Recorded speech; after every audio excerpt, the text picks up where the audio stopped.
Jeffrey Batts. Good afternoon. Tell us a little bit about how you came to the civil collaborative law process.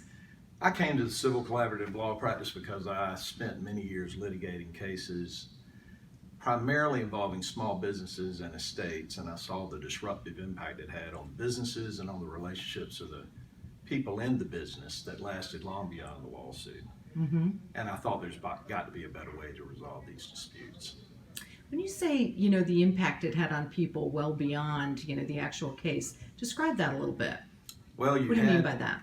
You had people who were either family members or had been lifelong friends, brothers and sisters some of whom I had grown up with, that ended up not talking to each other. I mean, their families separated, went their separate ways. Wow. That's not a good feeling at the end of any kind of process. Yeah. Doesn't sound like it's particularly satisfying or constructive in terms of an outcome. Right. And the way that the traditional civil litigation system is set up, lawyers are just about required to use their maximum efforts to represent their clients zealously and get the result that their clients want. That describes the sort of the rules for proceeding, that there's going to be voluntary disclosure of things, that anybody can leave the process at any time if they'd like. All those things are set out in an agreement, and the parties sign that agreement. You have an agenda for each meeting after that. You'll get together, usually in your next session. You'll talk generally about the issue, what information needs to be produced and provided to each other, so everybody will have all the facts that are relative to it.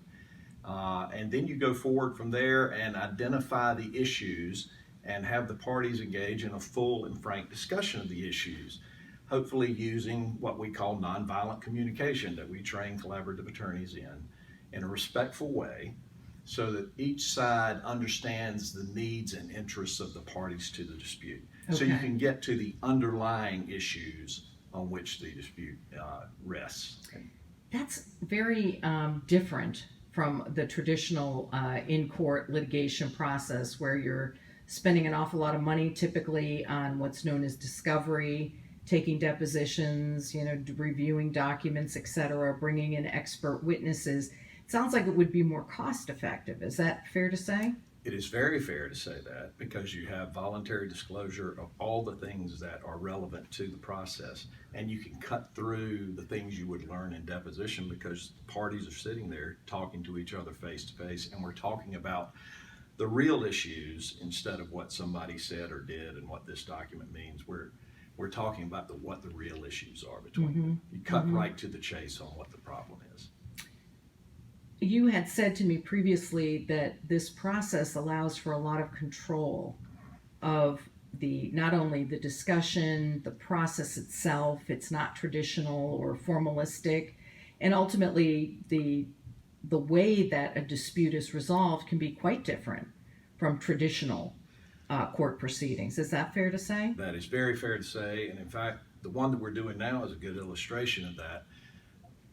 There are limited remedies, but certain remedies available at law or in equity in a courtroom, and that's what you try to get, those causes of action. But in a collaborative resolution, you can use things that would not be available in a courtroom. You could never get this particular type of relief, but it may fit what the parties need to resolve their issue.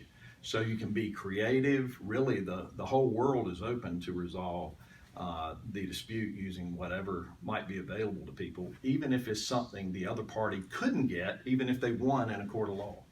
So it's very flexible. Yeah. And this is not a court proceeding, but the parties ultimately arrive at some sort of contractual agreement. Is that fair to say? That's right. At the end of the day, all the conversations take place in private with your attorneys in these four-way conferences, and you counsel with your attorneys outside the conference and prepare for the next one. But at the end of the day, when you've identified potential solutions and agreed upon one, that's reduced to writing. The parties sign that and they carry on.